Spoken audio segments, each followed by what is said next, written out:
Thank you very much, Vanda. I'm really delighted to be here for the launch of the Moray House Trust. Would have been extraordinarily pleased at the concept and particularly at the sponsoring of small and valuable events like these, which serve to keep our minds open to intellectual challenge and our spirits attuned to what is going on beyond the ordinary in the worlds of art and literature and culture and scholarship. The great cultural festivals and grand occasions are all very well, but the fostering of Moray House scale events on a regular basis will help keep us awake intellectually and excite our senses beyond the customary 5. Many congratulations to Doreen, Isabel, and Brendan for initiating this idea, and many congratulations and thanks also to those who have brought the idea to fruition. The Moray House Trust is in very good hands, I can assure you, and will grow in their imaginations and with our support until its activities become a treasured part of the nation's life. I think it is very appropriate that the launch of the Moray House Trust should feature Martin Carter. David loved Martin and Phyllis, and Martin's poetry was part of his intellectual life.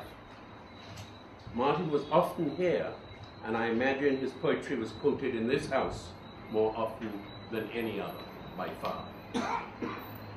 Martin's spirit and his gleaming words are hovering near, I'm sure about that. I also knew Martin very well for a long time, and I'm glad to say a few words about him on this very special occasion. Martin died 14 years ago.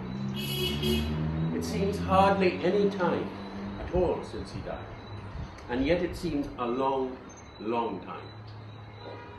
When death seems like that, it is because every day the death is still heavy in our lives, and because simultaneously the time before the death seems agonizingly far and irretrievably lost.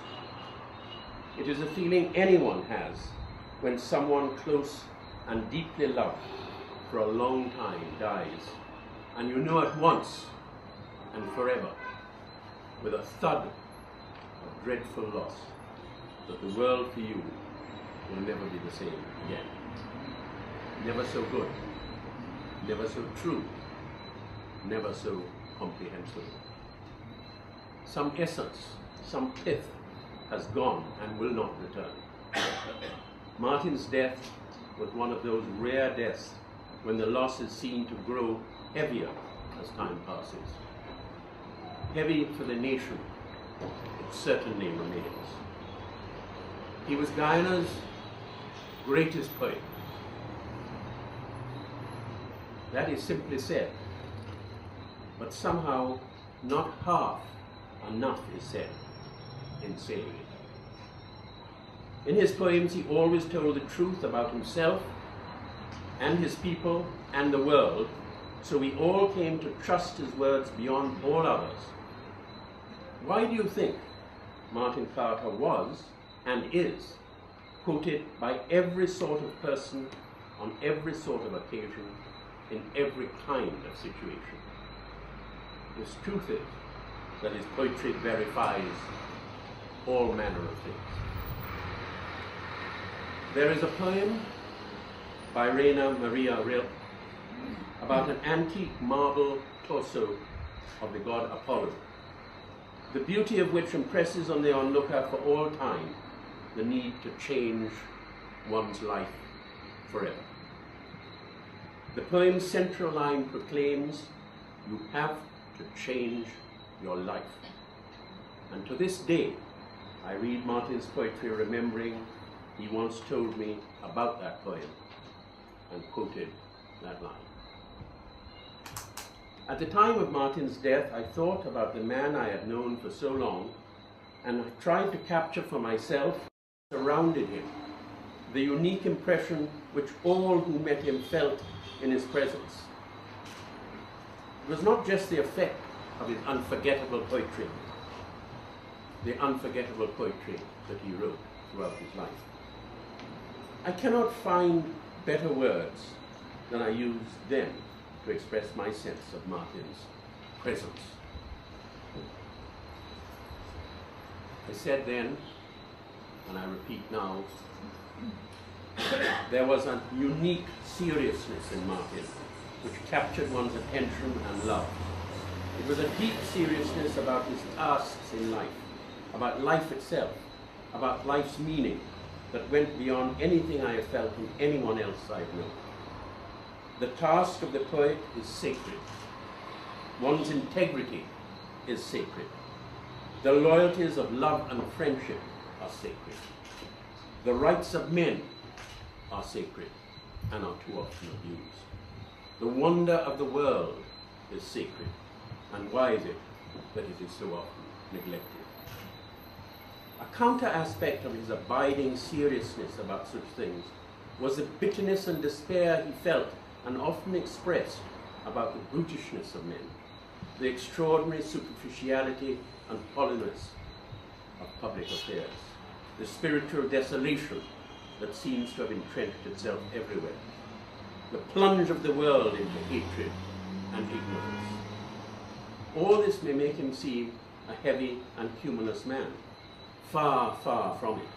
He could laugh and carouse with the very, very best of the laughers and carousers.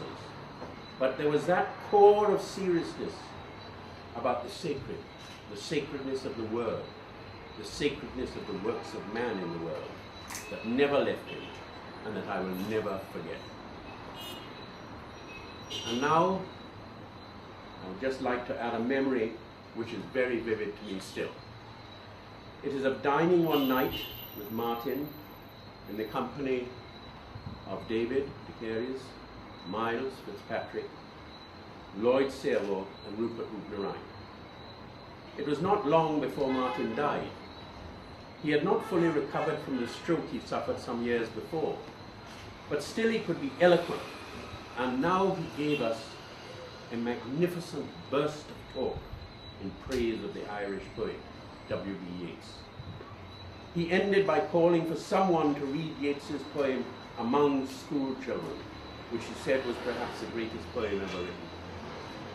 Miles went to get Yeats's collected poems from his library, and Rupert found and read the great poem most movingly. And forever I have this picture.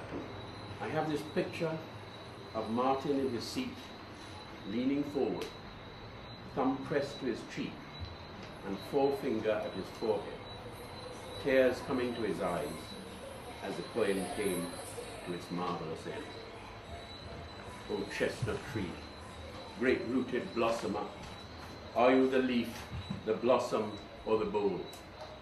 O body swayed to music, O brightening glance, how can we know the dancer from the dance? And now, to end, I would like to read a poem which I am happy to see is featured in the brochure, very happy to see. I'd like to read a poem which is not, I think, one of Martin's most famous, but which is certainly one of my favorite of all. It's Tomorrow and the World. I am most happy as I walk the cellar of sweets, says friend, and the shoemaker with his awl and waxen thread reminds me of tomorrow and the world. Happy is it to shake your hand and to sing with you, my friend. Smoke rises from the furnace of life, red, red, red the flames. Green grass and yellow flowers smell of mist, the sun's light everywhere, the light of the day everywhere. The songs of life are floating like new ships on a new river, sailing, sailing. Tomorrow and the world, songs of life and all my friends. Ah yes, tomorrow and the whole world, awake and full of good life. Long May Martin's spirit and the spirit of our friend David live among us. Thank you very much.